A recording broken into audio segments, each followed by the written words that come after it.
And woo! All right, let's get lit. Yeah! Welcome to Watopian Weekly. Welcome. Welcome to Watopian Weekly. Welcome. We're here to talk about Zwift Life Beyond. We're here to talk about what's going on. So welcome to Watopian Weekly. Welcome! Yeah, welcome to Watopian Weekly, Season 5, Episode 16. We're live and on video. Watopian Weekly is the podcast for Zwifters, cyclists, and everyone else. Each week we're here to discuss all things Zwift, life, and beyond. My name is Dustin, and with me... here he is, ladies and gentlemen. Fresh from all of his duties of home improvement, hanging a bird box that was once his nemesis. Is that the same one that you fell off of? Yeah, it was. And he's doing all this just so he can tell his family about his new bike, which I guess is already there. Anyway, the local legend of all the Surrey Hills in real life and in blood. Oh my gosh, it's Zwift. Here he is, James! Woo, James! How are you doing, man? Yeah, hi everyone, and apologies for the B grade guests on the show this week. So if you want to finish early, then by all means, please do. But yeah, you can listen to me ramble on about a few things. So let's get it on. Man. No, yeah, let's do it, man. With it, I think we're at 11 already. I think, aren't we? Yeah, I think we are. Yeah, this is great. So, who is that I see? Out of the car seat and into the hot seat. Speaking of new bikes, here comes the latest fat-tired hooligan with some wide tires, some extra sets of wheels, staying warm in Michigan. Josh! Woo! Josh, how you doing? I'm good. Yeah, these intros, man, had some liquid encouragement for him. Did you? I don't know. I found this glass, but it's like see-through. Isn't that cool? Ooh. Yeah, it is. Yeah, it's awesome. Yeah, it is kind of spooky. Like it might be Scooby-Doo themed. I don't know. Ruh-roh, Shaggy. I don't know. But this is great, you guys. Thanks for being here. I appreciate it. And before we get too far, let's send some good vibes out to our friend Paul, who couldn't make it today. So hopefully he's feeling better and everything. So thanks, Paul. We're sending you good vibes. You know, they're coming out to you. And Gina couldn't make it because of the time difference and everything too. So because we had to reschedule because we had a couple things going on this morning, which Josh. Which I know Josh is going to talk about. But first off, since we haven't talked to James for a while, James, what have you been up to, man? Yeah, I've been racing actually. Zwift racing league on Tuesday. Got roped into a ladder race again, and I keep volunteering to help out when we're short, and the results are quite predictable. Let's just say that. And then we had the Super Six on Friday, so quite a bit of mileage in. And I think the week's been characterized by sprinting, some good experiences and some bad experiences. So we'll start off with ZRL. So obviously we had the scratch race that went up the Temple KOM, back down it. And I got a very good sprint in a way because I went long and I managed to win by 0.06 seconds. Oh, so, man. Absolutely. I did get it wrong because I had to slow down and go again. And when you were looking on screen, I thought I'd come third. And I was like, I'd messed this up. And I was kicking myself. I think the tactics are wrong because we had, there was myself and Holly B from Coalition Awakening. So big shout out to her because there were 4 guys and her on that downhill sprint to the finish. And she was really unlucky. But excellent top 5 finish, fantastic performance. So well done from her. Awesome. But I thought I'd messed it up, and it was only when the screen flashed up because when you were looking, you were like, "Oh, I've not done. I was like, I've made a mess of this."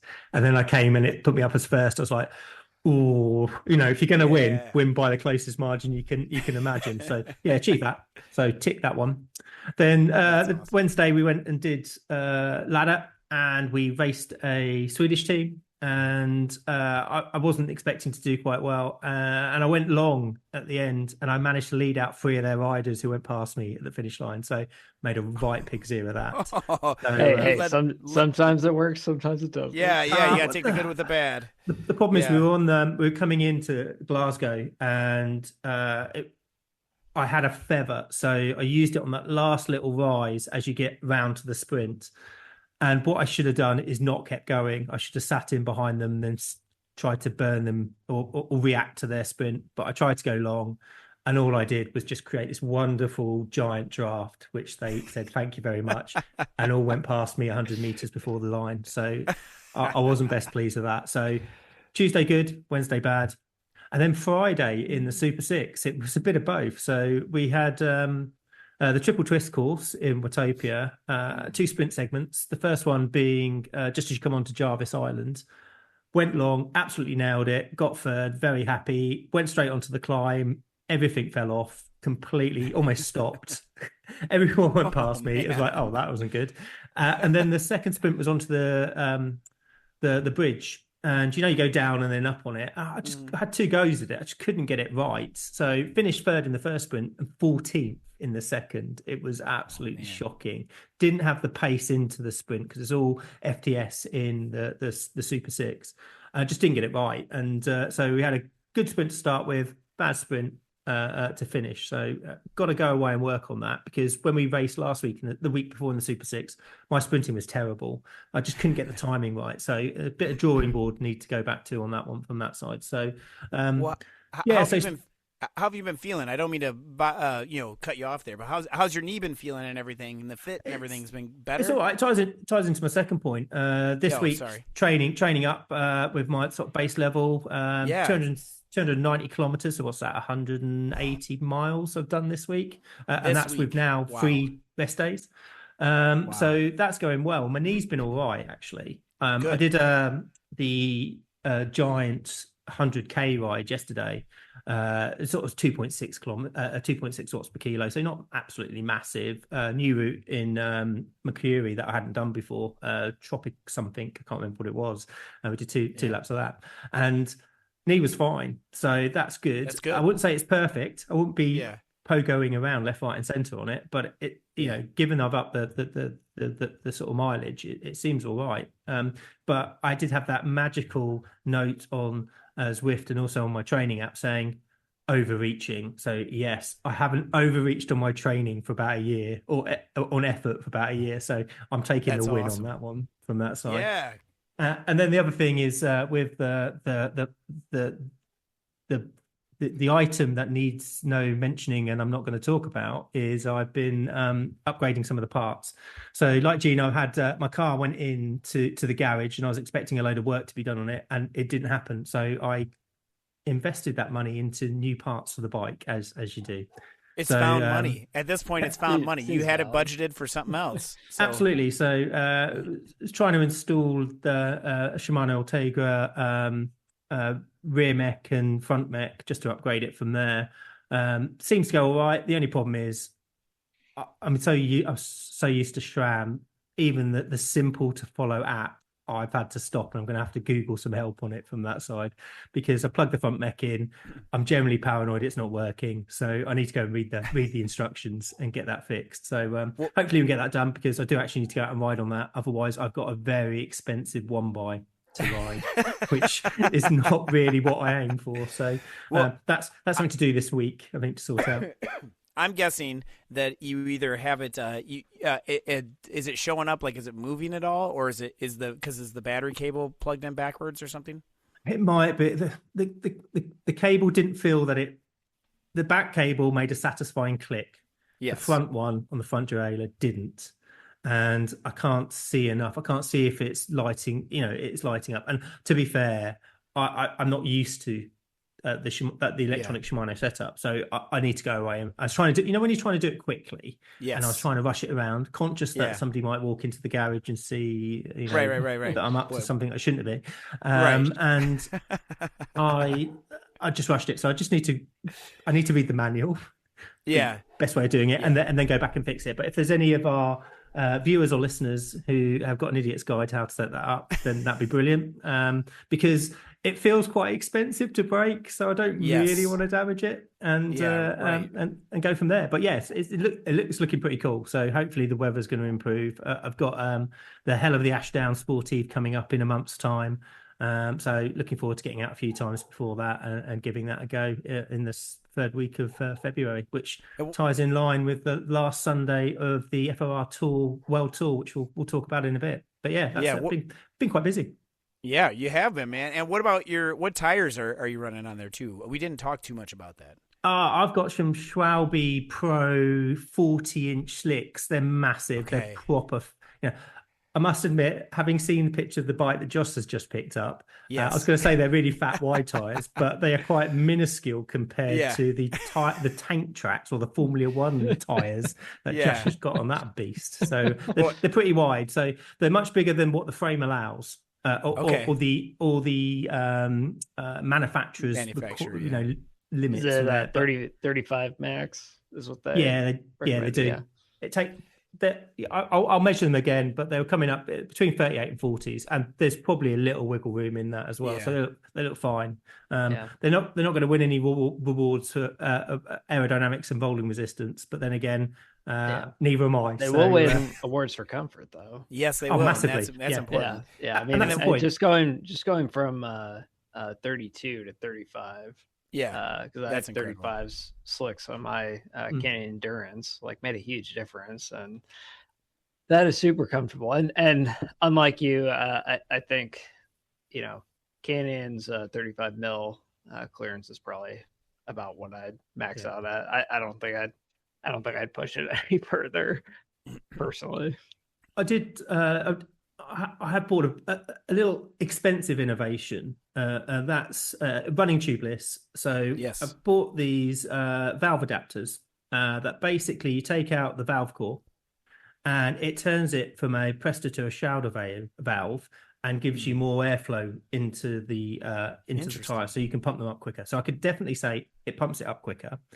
And in theory, because you've got no valve core, it means it's much easier to inject sealant and top up sealant into the tire. So they're quite expensive. So they're about £15 for these two little valve adapters. But actually, I thought, given that I had a bit of trouble seating the tire last time I got it all set up, I thought I'd give them a go. And also, they are color coordinated with the frame, so we've gone full bling spec on valve caps. Effectively, it's the most ridiculous expense, but they look cool. So I'll stick a picture on there. 3 watts. Color coordination is at least 5 watts.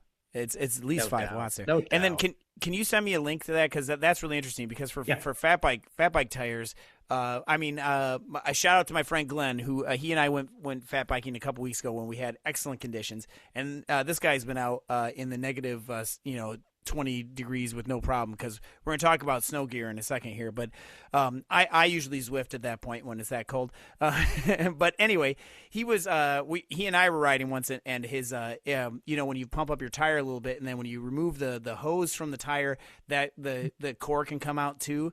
And when you eject the core, bad things happen. So I would like that to not happen, because that's definitely happened to me before too. Like when on my road tires and stuff, like you're pumping it up and like, oh my gosh, what do you do? I do carry an extra core with me now, So anyway, I'd say first impressions are really good. I think the proof will be in, let's get a few hundred miles into the bike and see how it performs out on the road. Especially, not that I want any major tire failure or puncture kicking in, but it'll be really interesting to see how it reacts to that, because there's nothing worse than being stuck on the side of the road with a little mini pump and wishing that you'd gone down the gym and smashed some weights out and got your guns up fighting. So I'm waiting for the time when you get a flat and you have to call your wife to come pick you up, and she realizes that you have a new bike.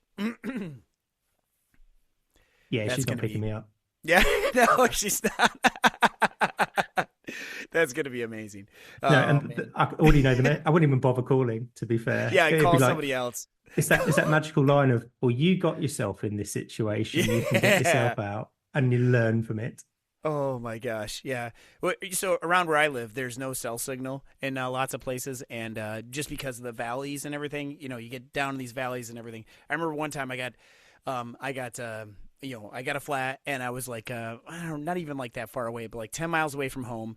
But I didn't bring a tube with me, so I was like, oh my gosh, I'm just out here, I'm flat, So like I was able to call the lady I live with who smells so nice. I get her on the phone, and I'm like, flat, she's like, what? She can't hear me and everything. I'm like, and so then the natural instinct is to say it louder, which that doesn't help at all, but then finally she got like, you have a flat. Okay, where are you? Like it was like talking to trying to order something at Burger King, through the drive-thru, with a faulty speaker, that type of thing. Anyway, I get through, and she did come and save me, and that was really nice of her. I am very, very thankful for that. She's done that for me several times, and without question too, which was really nice. So thank you for that. So speaking of big wheels, man, this is a great transition. Josh, what have you been up to, dude? Yeah, just finished a 6-hour drive to pick up. Was that on your Fast Cat plan, by the way, to drive 6 hours today? It was not. You know what is in my Fast Cat plan is do 2 hours of Zone 2 today. Yep. You know what I'm not doing? I know, same here. I'm not doing it today either. I'll lift a dumbbell later. All right. Yeah. Anyway, continue. Anyway, so yeah, 6 hours of driving later, brought home a nice 2020 salsa muckluck, and really screaming deal. Had to drive 3 hours to get it, but like super happy with it. Took it for a test ride. Fits perfectly. I was worried it was going to be a little bit too small. Yeah. I mean, obviously only so much you can tell with a quick little jaunt around the block, but fits super nice. Comes with 27.5 by 4.8 tires, and then the summer wheel set, so 27.5 by 3.8 tires. Wheel covers, like pogies, like the whole 9 yards. Yeah, you got pogies too. You didn't tell me that. It's like literally everything that. And the wheel covers. I want to link to those wheel covers. I want some of those. But I like the wheel covers because they look like the Formula One cars, the like heated tire wheel warmers. covers. Yeah. Oh, it's also that like you bring it in your house when it's all snowy and it doesn't get all over your floor. Oh, dude. Yeah.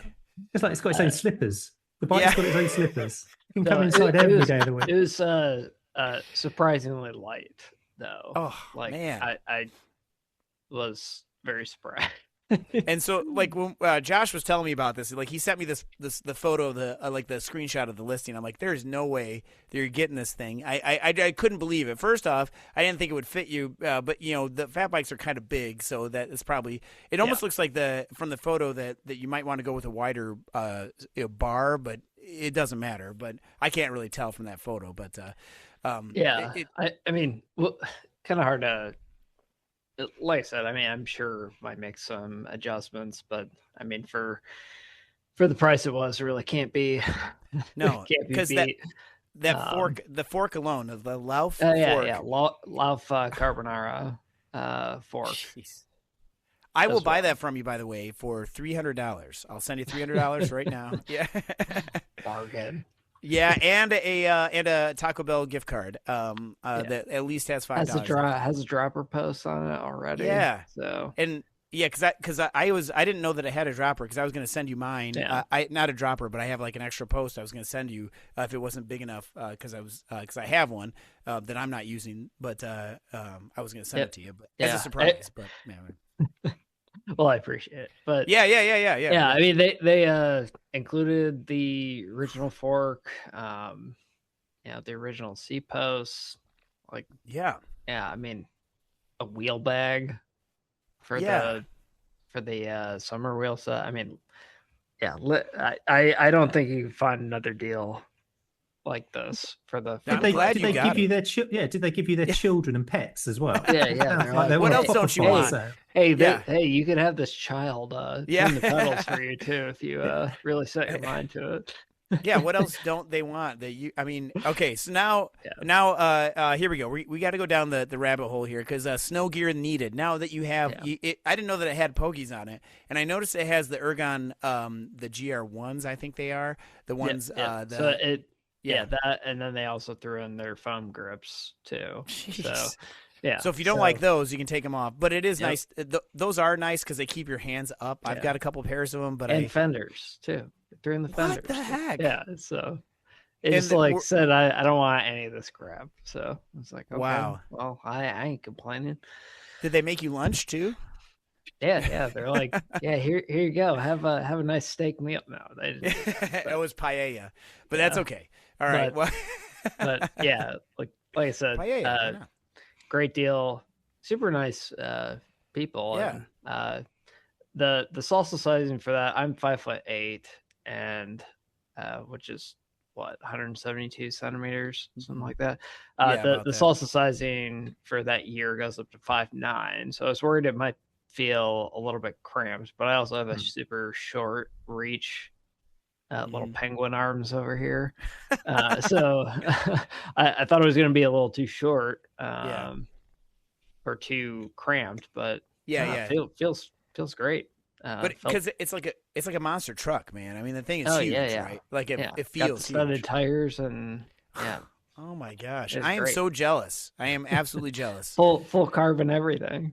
Oh my gosh! All right. I'm gonna toot my horn for this one. Yes, you should.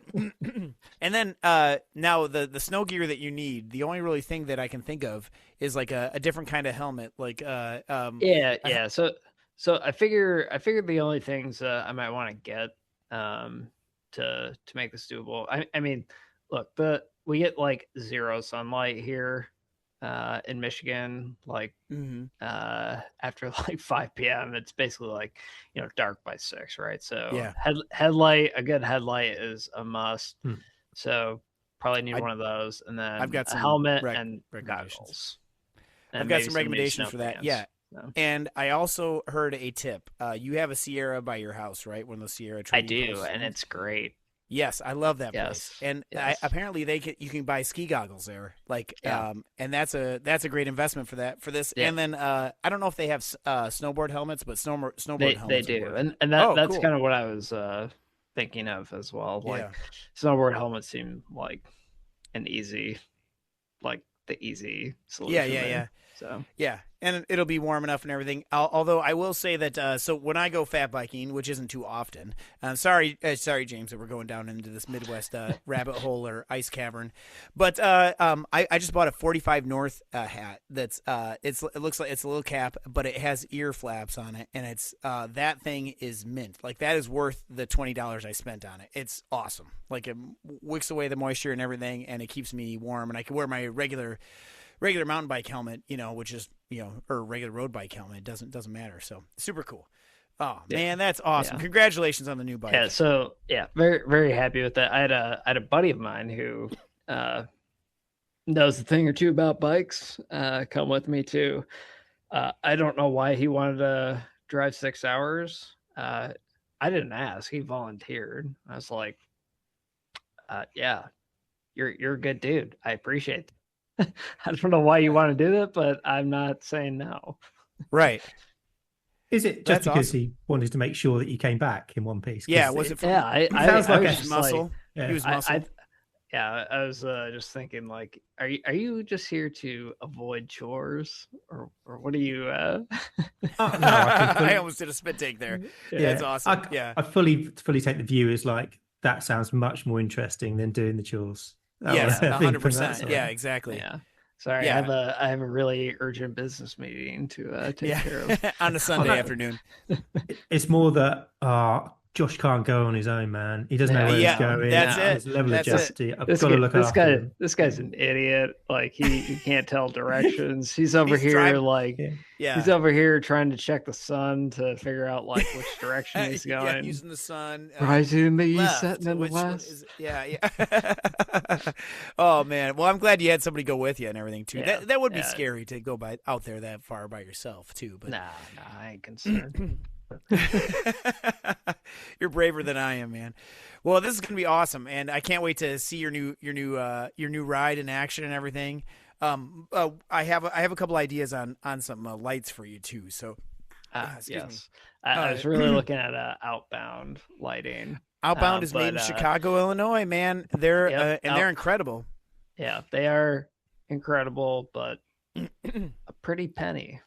Yes, but also, we aren't sponsored by anybody, but we are willing to take on sponsors. Knight Rider is not just a really cool show from the '80s that defined my growing up, but Knight Rider has some really great lights too. I just bought another one because they had a big sale, so check those out. We'll talk off air. But I was going to say I'd always sort of promote Exposure Lights, which are a UK brand. The only problem is you will need to sell your kidneys to pay for them. That's the only downside. I mean, all three of those, like Outbound, Knight Rider, and then what was the one you just said, James? Exposure. Yeah, Exposure. Awesome. Those are like the three that I consistently see come up, like on Reddit and everywhere else that say like, hey, if you want lights, those are. Yeah. Don't bother looking elsewhere. Those are the three. I've had Knight Rider ones for 20 plus years now, and they've been fantastic. They've gotten so much smaller. I remember one year when they changed their lighting architecture, when they went to LEDs from bulbs. I've been using them for that long. Anyway, I remember a friend of mine said that he was told to sell all your lights because they're coming out with a new thing and you won't be able to get anything for them. So he sold me his old one, which I was fine with. And then 2 weeks later, it's like they came up, everything was LED and smaller and stuff. And I use one on my road bike or just so that I can be seen, just a flashing one, and I think it's and I just bought a new one that's like a 950 lumens and it's smaller than my 750. And it's awesome. Yeah. Anyway, the one I have currently is pretty terrible. So I am in the market. Yeah. Dustin, I've not heard of Knight Rider before. Please tell me that the backlight goes from side to side and you can play the music. It's got like a speaker on and plays the music. That would be, if they did that, I am all in. Oh, man. I will. Yeah. That's the next extravagant purchase. Yeah. Do you know, I remember in the 80s, and I don't know if I was dreaming this, if it was like a fever dream or something like that, but I did see a car that had that on there, going back and forth. And I was like, oh my gosh, I was in the back of my parents' Volvo, 75 Volvo in the back. I'm like, it's Knight Rider, and I look over and like the guy had the steering wheel that was it wasn't a steering wheel, yoke apparently, and he just did the, the wave and just, he got recognized. But wow, what expense to do that? Yeah, change your car into Knight Rider. All right, well, man, this is awesome, Josh. I'm excited for you. This is gonna be great. We should talk. I guess I've been talking a lot with Fast Cat lately, mostly because Dustin. Yeah, you're forgetting. Tuesday ZRL. Oh yeah. We're gonna get there. We're gonna get there. Okay. Go ahead. Okay. You want to talk about it? I was going to wait. Say, yeah. I got it on mine. I got it on mine here, man. This. Go ahead. Go ahead. Okay. Well, we got Fast Cat. Coach Cat and I have been talking a lot because there's a lot been going on. I mean, I've been doing ladder racing. I've been doing ZRL. I've been and I haven't really been doing too many workouts because Coach Cat was telling me that all these races that you're going to do are going to supplement or work on the actual workouts. So we talked. We got it figured out, and I was able to talk Coach Cat down into just doing the 2-hour thing on Saturday, which I skipped. So anyway, Monday, for some reason I signed up for a ladder race, and man, we got smoked. I can't believe it. We got smoked on Monday, and it was that was pretty rough. But we gave it our best effort. Coalition Vexus, which is some sort of male enhancement or some sort of some sort of prescription that you need to see your doctor about, or a disease. I don't know. But anyway, I've got Vexus. Oh my gosh. But so we had we did lose, and it was we tried our best. We definitely laid everything out there. With every single watt was spent. I think I got 8th or something like that, 8th or 10th. I can't remember. It was bad. And then so that was tough. But then Tuesday was good. Was really good. Felt really good because we had a win as well. So just like James with the big W there, winning that one. We had 3 laps there in B, and Josh and I are in the same squad now. And Josh, woo! Came back, man. He from DNF to for first place, man. That was awesome. I should have added that into your intro, man. Oh, that's cool. Not quite the slimmest of margins as James had, but 0.1 seconds. Yeah, beat the someone who just needed a little bit more runway to overtake me. Just timed it a little bit better. But yeah, it was interesting. We were like I say me, I was like really adamant about like paying super close attention to who's on a gravel bike. Is anyone on a gravel bike? And, is anyone bike swapping? Yeah, no one did any of that.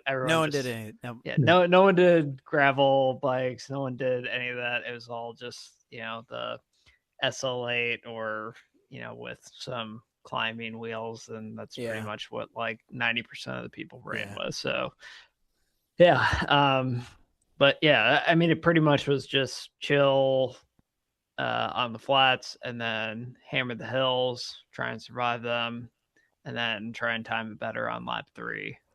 Let's see, 6:47 I think was your time up the hill.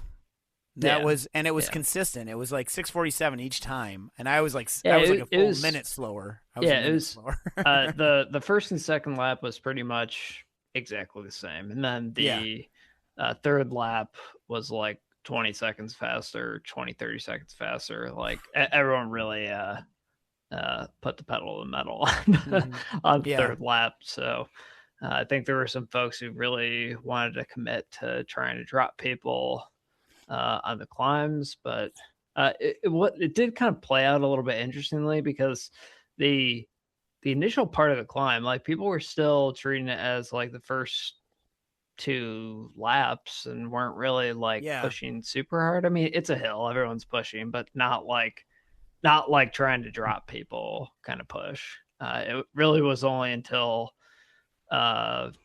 maybe the last third where people really started pushing super hard. And for me as a sprinter who doesn't have like super great long power, fine by me. Like the less time we spend in sweet spot or super high power, I'm happy with that. And then we had 4 people finish in the top 10. So yes, which was incredible, dude. We are moving up. We're blowing up. So we're coalition of PIFA B, and we're in B3 development. Is that right? Indigo. Yeah, B3, I think. Yeah, I should know. I'm the captain. And anyway, so we're in there, and we didn't do so well in our first TTT, but we made it through, thank goodness, because it also only have like 4 people. Yeah, we only had 4, but that first TTT, if we wouldn't have done it, we would have been DQ'd, because there's other people that have been DQ'd because they didn't show up for it or whatever. So I'm glad we did that, but and that's fine. So now we're like, we have everything to play for, and we're gun ho or something, or gung ho or whatever. I don't know. We're no more guns, but we're definitely going for it. So yeah.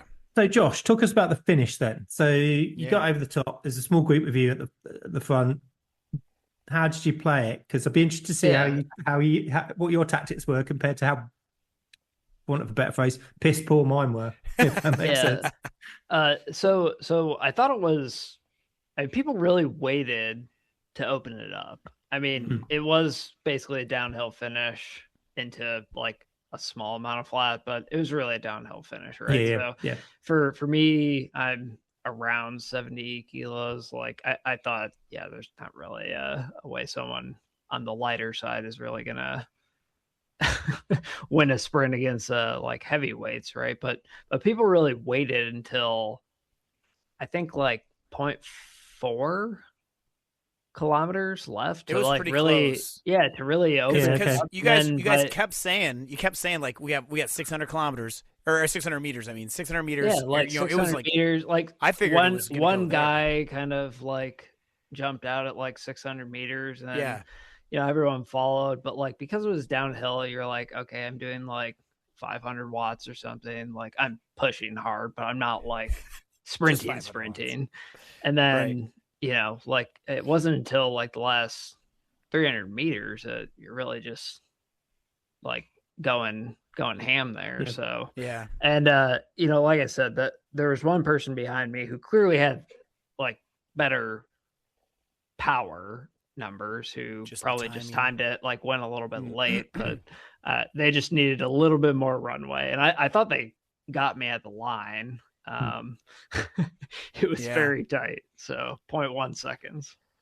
Oh man, but that felt so good. Like I know I didn't win; I got 40th out of 44, but it felt good after it felt really last week. After the previous week, just like the heart issues and thinking that there's like something drastically wrong, and it turns out it was just you just needed to get your falafel order straight. Which, by the way, did you post?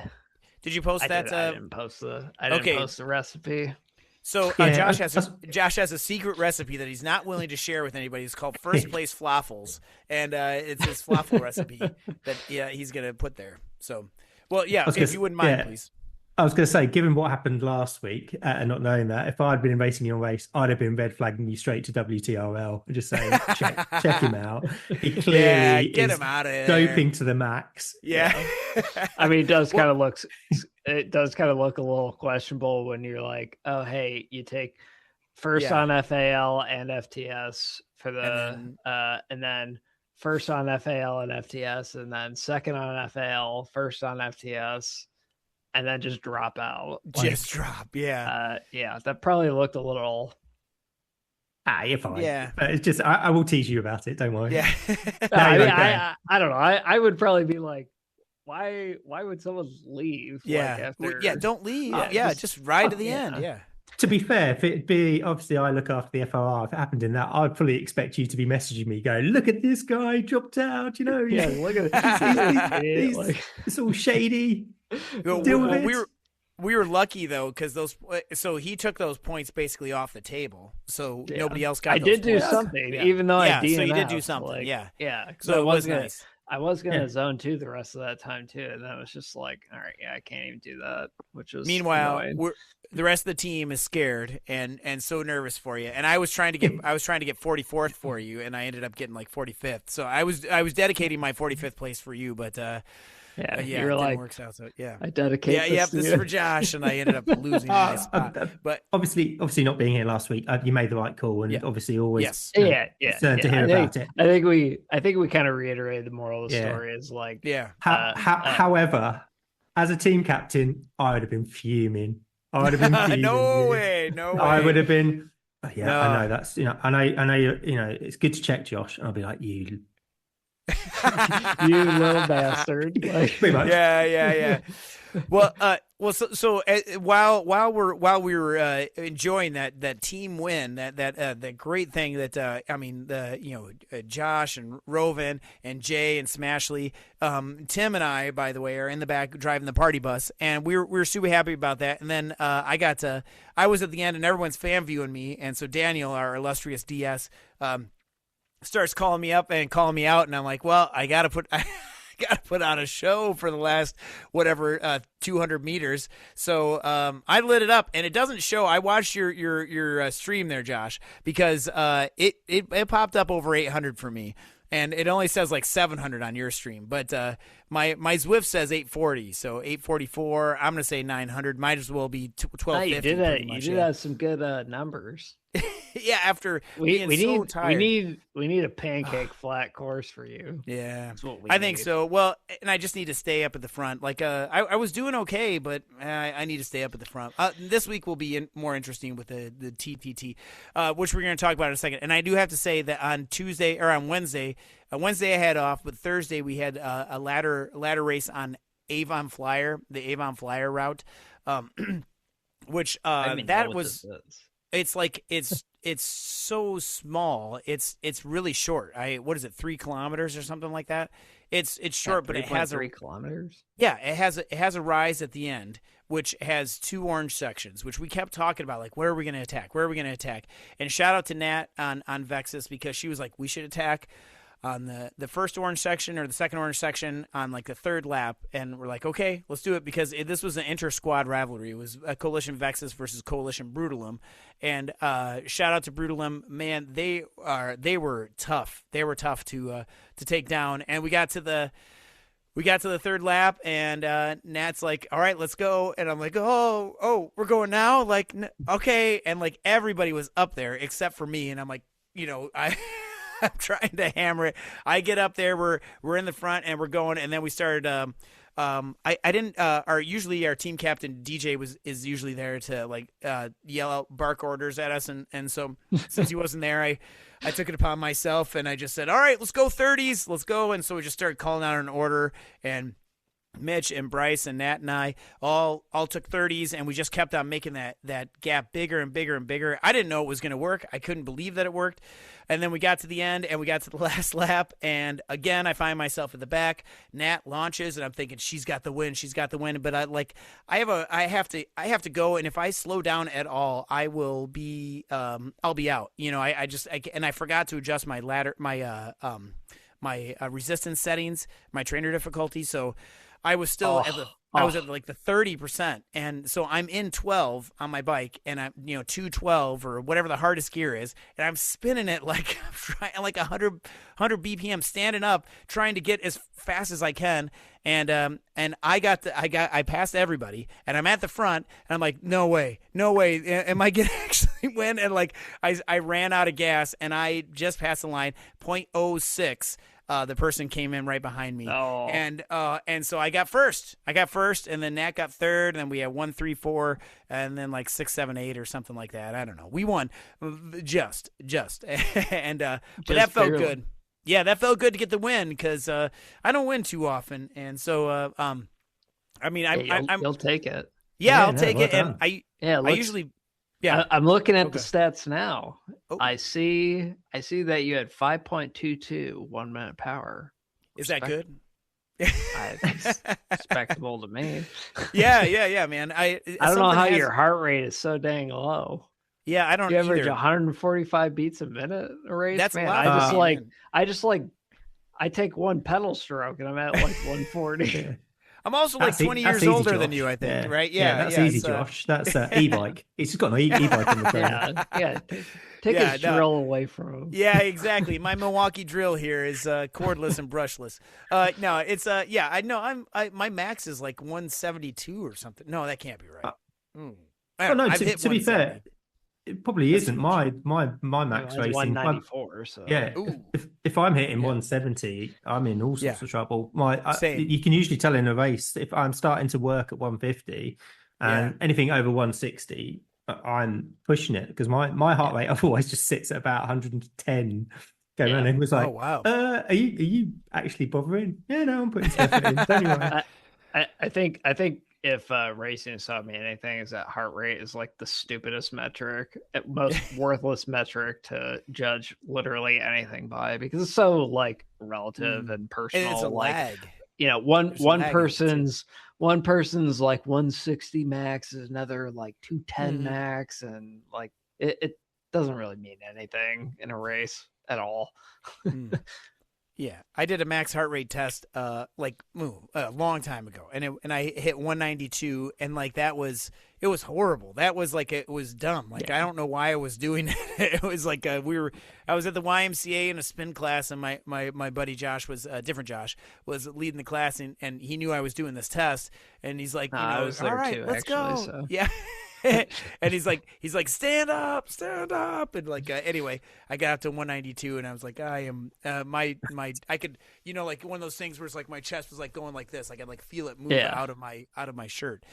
Oh, it's crazy. So naturally, I ripped off my shirt, and no, I'm just kidding. One of these days, though, I'm gonna work out with the dumbbell and get strong enough that I'm gonna look like Gaston from Beauty and the Beast, all hairy and triumphant. Anyway. One other thing I will say before we get into everything. I mean, we've talked a lot. I don't know sure what our time is at, but we're doing great. My Ritchie P29 turned into the G29. I just got to give a slight update to that. Parts are ordered. We decided on thanks to shout out to Smith's Bikes in La Crosse, Wisconsin, the best bike shop around. We decided, Eric and I decided that we're going to go with Dior, and we're doing 1x11. Right now, we're gonna keep it. 1x11, and I'm getting new cranks, but we're gonna go with SRAM cranks. But I'm gonna put a wolf tooth 150s. Yeah, no, we're going 172.5s to keep it the same as my road bike. So it's not so much of a change. And then I'm getting a new bottom bracket. I don't know what it is. Probably just a race face or an FSA, whatever they got in stock, whatever they have in stock. Excuse me. I need to use better grammar. And then also.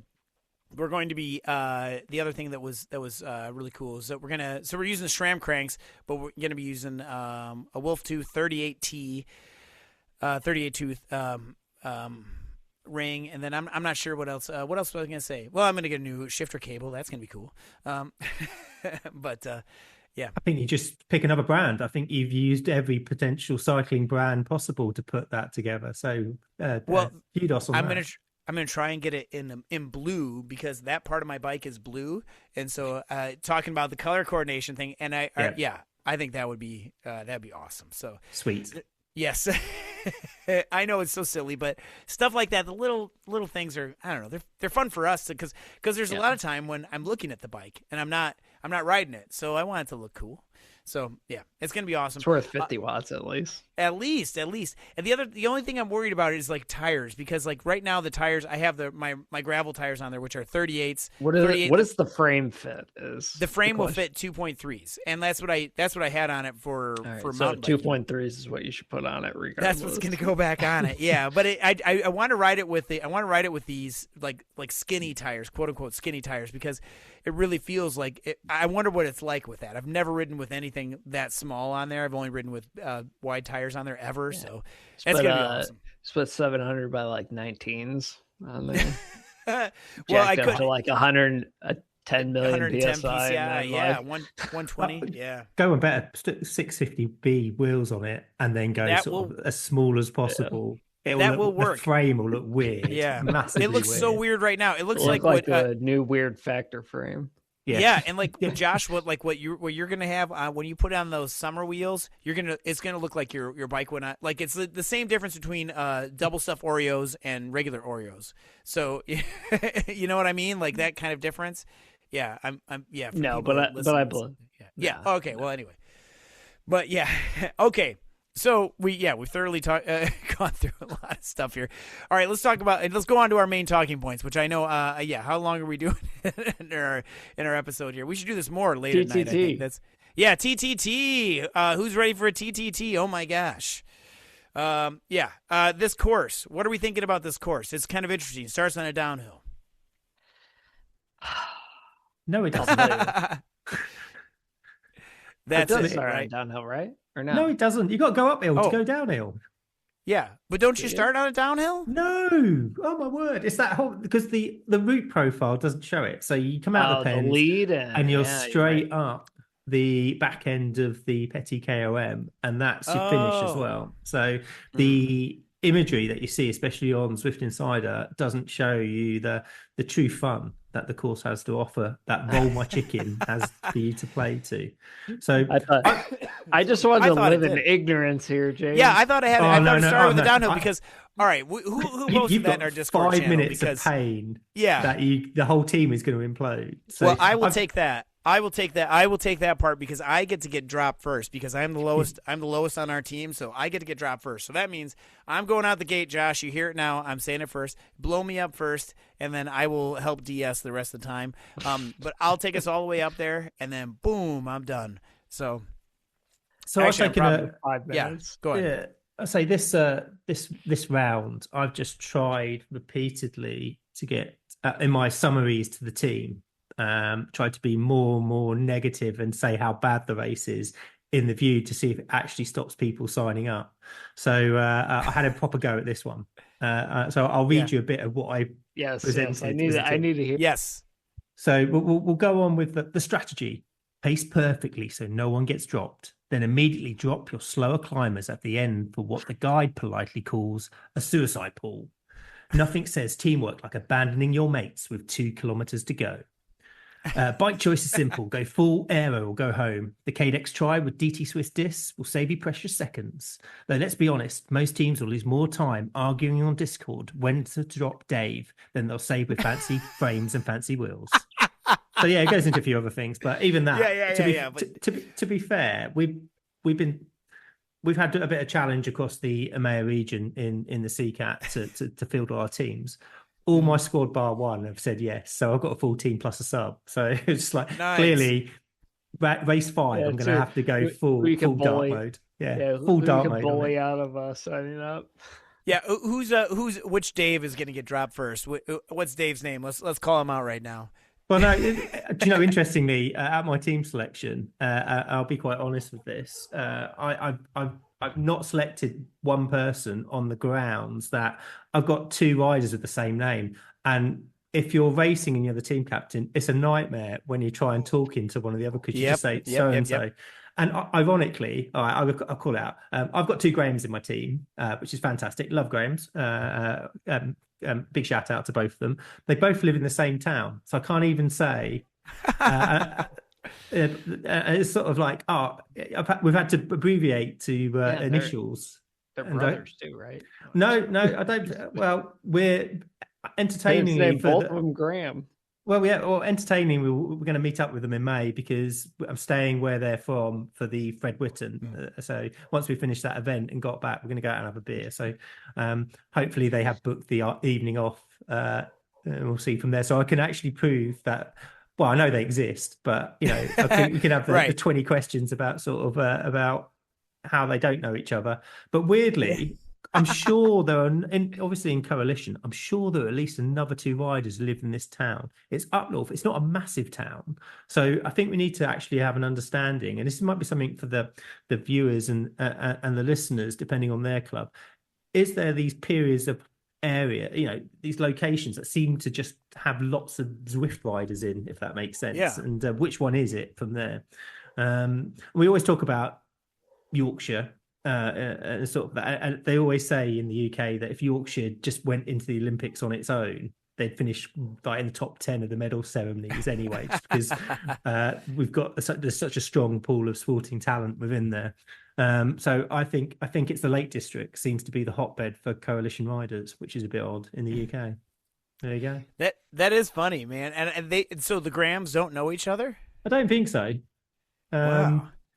Like they didn't before. I mean, No, I don't. Well, I will ask them, but I sort of it sort of bemused me. I was like, but they spell their name differently, so that's the one differing thing. But yeah, I seem to. I just seem to accumulate Grahams. There you go. Brilliant. Grahams on Grahams. Yeah. Yeah, that's great. Well, this is definitely going to be a hard TTT. It's kind of interesting for a route actually, but I thought we've done this before. Have we done this before in Zero Past? We've definitely done it in WTRL, not WTRL, FRR repeatedly. I think we have, but not in this format.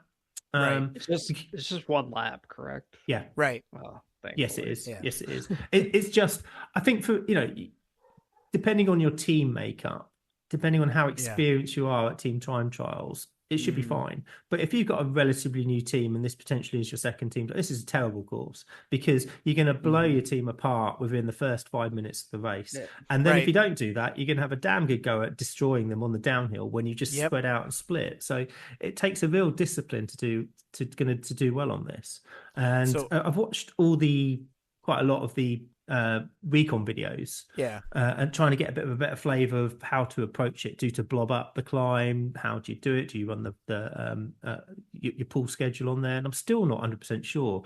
The only bit I did like was it Jay Dirham's video where once you come off the aqueduct, his comment on the road between there and come back up to the climb, which the language was quite curt, but actually reflects how miserable and dull and boring that part of the road is. So chapeau for that honesty in the recon. I made me laugh. And if you haven't seen it, we'll post it in the Discord channel as a link. But yeah, it made me chuckle, which is really good. Yeah, I think it's gonna be interesting. Our coalition team here that we have, Epiphaby, is we've been through a lot of these at these TTTs, and I think we know each other pretty well. Josh is the only outlier, but Josh and I have done several TTTs together, and I've gotten dropped very quickly. So this is going to be interesting, Josh. I'm expecting you to survive to the end. I will be there as long as I possibly can. I will do my turns. I'll do my pulls. I think what we're going to do is blob up the climb.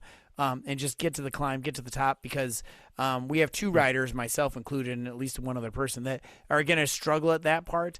So I don't want to drop them too early that much. I will definitely lead up the climbs and do the suicide pulls, which or whatever, the hero pulls. Let's call them hero pulls and not suicide pulls. But yeah, I'll be happy to do that. Josh, what are you thinking, man? Just get to the end.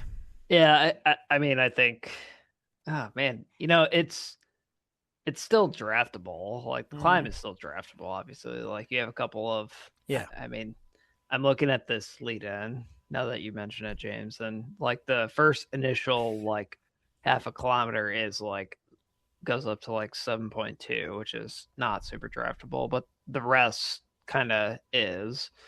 So yeah, I mean, I think it's just making it up there as a blob, and then see what happens from there, and then do your pull order like once you descend, and then after you descend, I mean, send your heaviest rider up. Probably want your lightest rider doing the pull up first, and then your heaviest rider doing the pull down, or at least just leading out, going down. You don't even need to be like burning crazy matches or anything. That's not the spot you're going to gain time anyway. So That is rough being the lighter rider going downhill there, because they have to. I mean, that's their disadvantage. They really got to put in a lot of power. Yeah. Although the new pack dynamics are a lot more friendly with. I have definitely noticed. Again, I'm not like a featherweight, but I am on the lighter side, and I've definitely noticed that like the downhill the descents are a lot more friendly to me. Well, it'll be interesting because I think comms amongst your team is going to be really important, and there is absolute, just because of the distance on the TTT, losing someone on that first climb is just a massive disadvantage. You're better sucking up your ego and getting everyone over. Too. Yeah, it's a big mental thing too. But that's a really good point. The other bit will be really interesting because obviously in the first TTT we had the dynamics spitting riders out left, right, and centre going around the bend, so around the corners. Or that it wasn't me, Gov, is the approach that I would take to destroying any draft advantage. Yep. But it'd be interesting to see if that bug, I think it has been resolved for this, if that makes sense, because otherwise that will come into play a bit, especially downhill. Mm-hmm. I am curious how much. So I only have. Since I never do TTTs, like this will be my first TTT in like, man, a year maybe. Yeah, it's been a while. It's been a long time, and I only have Cadex at level 1, so not the best, I wonder. But, it is something. I think about that too, Josh, because I'm up. I think I'm level 2, just a subtle flex. But rolling in the dough. Yeah, I know. I wonder what the deal is though. Like, I mean, like, can you really feel that? I mean, it's just the drivetrain. I mean, I don't think. I'm sure on the climb is not really going to be much of anything. Yeah. I guess one of those upgrades is lighter weight. So yeah, I don't know. Well, we'll see. I'll definitely be going for the the Zip 858 Rainbow wheels because they look cool. I've got all the disc wheels, cool, but they look the coolest. So it's about what you look like rather than the aero games. And if you get some good camera angles on the stream too, then but it doesn't really matter where you finish as long as you look cool doing it. So. That's true. That's why I always match my socks. But what about for the? But we're not going to be doing the But we have to think about the climb because there's basically the climb out the gate and then the aqueduct KOM, which really isn't that much. That's more like a sprint. That's like 45 seconds. So. Yeah, just stick somebody on to diesel it over the top on that one. It might take on it. So, and then we've got the last one, the KOM at the end, right? I mean, so you just go back up it again. So you just rinse and repeat. Hopefully, with all the riders that you've still got. So we're not looking at the MV 4.5s though. You don't think? You don't think so? Nah. You've got it's disc too much wheel flat? all the way. Disc wheel all the way. Too much flat. Okay. All right. Well, I'll have to get some of those because there's a new one that came out. That I don't have. Yeah, I'll do a wheel swap in the middle. Dustin, gravel bike all the way, mate. Yeah, just do it. Just do it. Yeah. Atomic Cruiser. I've done that before. Trying to level it up, you know. That Atomic Cruiser, one of the last times I was asked to race for the X-Wings was was when my Atomic Cruiser got stuck. Remember that, Josh? And I remember you asked me to not race anymore, which was fine. It was no, that did not happen. Lying over here. Yeah, no, I just got moved. I got moved to a different team because thankfully we opened up more squads because that was when we only had like one squad. So how about for FRR, James? Let's talk some FRR. Yeah, so we've got we had sort of during the week a soft launch of the tour stages for the World Tour, which is taking place starting very kindly on Valentine's Day, February the 14th, which questionable. Tests some riders' loyalties on what they can and can't do. And it's a 9-day event, so it runs to the 22nd, 8 stages, so you've got Tuesdays off to recover. I would say they're saying 307 kilometers, but as normal with Rich, take that with a bit of pinch of salt. There's probably about a 10% margin in it being higher than that. But the numbers for elevation is 5,640 meters of elevation over the tour. So I do think it feels a lot more punchier, definitely than Tour Watopia. And the stages sort of start off I think relatively sedate in a way. We've got my favourite climb, which I really love on that Valentine's Day. So Match Made in Heaven. We've got a couple of times at Box Hill. Happy days. Really, really like Surrey after bailing on the PRL full and having done seven ascents. Don't remind me, man. Just the stupidest route on Zwift. Oh man. Yeah, so you got, I think it's 2 laps of that. So 41 kilometers, 550 meters of elevation. Sunday is, you've got the grade that you've got to go up. We're in Watopia. Peak Performance is the route. So you go up the grade, but the one thing that always sort of in that sort of diagram always misses out. You don't just go up the grade, you then go up the rest of the epic KOM without the pleasure of getting any segment time on it because you've gone up the grade in the first instance. So it's a bit punchy from that side. So 730 meters of elevation, 47 kilometers. So that's just Sunday. Get yourself nice and warmed up. Monday sees you over to what I think is a stalwart of FR events and a double trip up Bologna for an individual time trial. Punchy time trial course. Yeah, punchy. So up and down, and then back up again in true fashion. What do we have for a bike choice on the Bologna time trial? I think it's a fix. I think it's your wheel choice, isn't it? Yeah. Oh, yeah. So okay, I haven't seen what bike he's going for, which is going for this time around. Because obviously in Tour Watopia he had the Tron, it was Tron the whole time. and then your standard time trial bike. So it's just your wheel choice, if that makes sense on it from there. Sorry. All right. That's all right. No. Tuesday. We are racing Tuesday according to the. So we'll see that. There's no ZRL. So you've got Makiri Islands, Neokia all-nighter, the flattest course of the day. So you just go up the rooftop. It's 37 kilometers, 200 meters. So that should be quite nice and easy in the grand scheme of things. Then Wednesday off, so put your feet up, have a cup of cocoa, and then probably do a ladder race, as what most people will probably do. Then you've got off to Scotland, City in the Sker. It's just up and down. 560 meters of climbing, 33. Yeah. It's not very long. It's just, you're just going up and down, up and down, up and down. And yeah, so that'll get your legs working. Before Friday, we're off to the Three Little Sisters. Oh, great. And that is an ITT. So that looks fun. 420 meters of climbing. Yeah, 30 kilometers.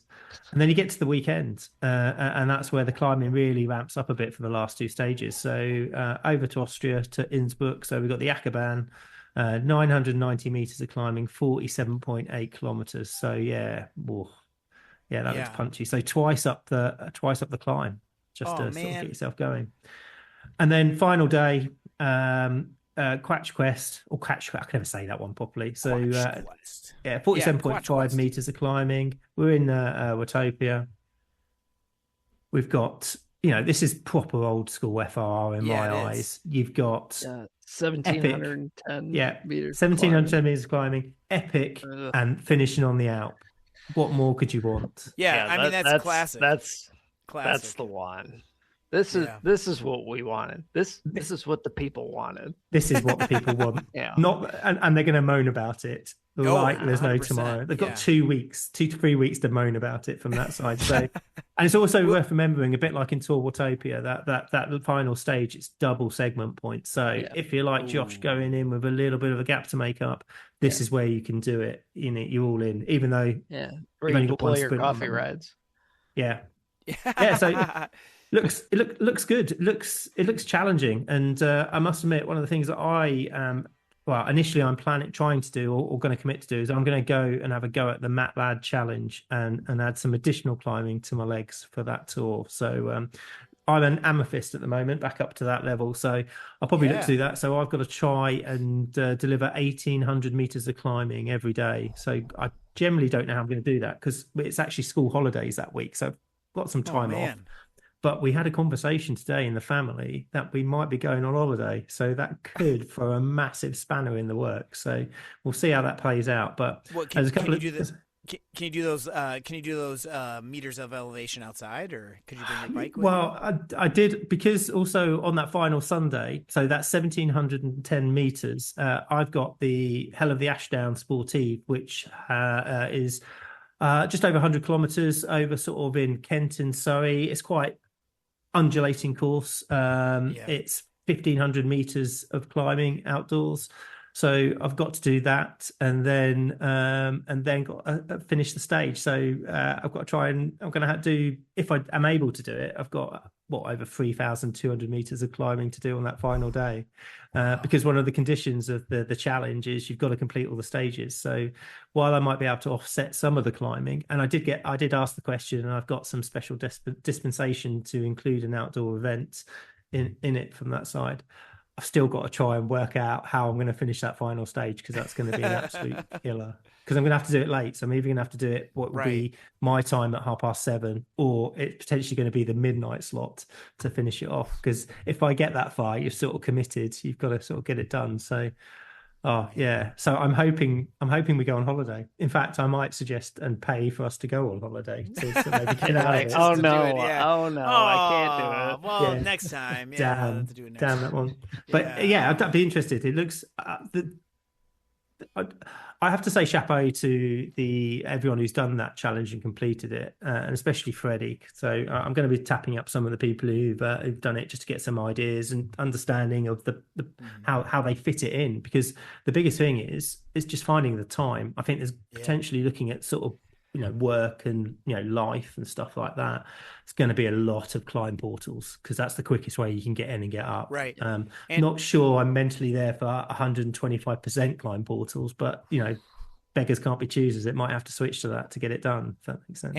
And you can't do the 125% until you've done the original 100%. Oh, right? Yeah, I didn't think. I haven't thought about that. So you got to do the 100% first, and then you got to do it. So mind. if you can repeat that, then maybe do the 100% the first time, and then 125 the next. But does that also level up your Athos at the same time? Because I'm still working on my Athos. But I've done. I've done the charity days, so I've got my been up the Ventop what was that? That was too many times. And then too many times. Last year, emotionally, more than one is too many times. Yeah, well, I think I want to say it was 7, but I can't. It was just it was a long day. And then obviously last year we did the charity day up the Alp, of which at 3 a.m. I emotionally broke, and I think I managed 7 times up that. So my specialized AFOS is probably about level 450, right. So it's fully spec'd up. But the challenge is, unfortunately, the legs and the mind isn't. So that's the bit I need to work on. But this is all good practice from the outdoor climbing rides that we've got coming up. So I think the aim is to do it. If I said I was overreaching this week, imagine what my my Zwift score and my training program are going to say when I do that week. It's going to be bonkers, if that makes sense. Yeah. Oh, man. Well, good luck with that, James. I can't wait to hear about it, and I hope you just go on vacation. But, oh, man, it's going to be awesome. Well, we've got a lot going on, it feels like. I was, it always seems like there is a lot going on, and we seem to somehow get it all together, somehow, some way. But, so, with that, gentlemen, I think it's time for us to close our episode. Thank you everyone for listening this week and every week.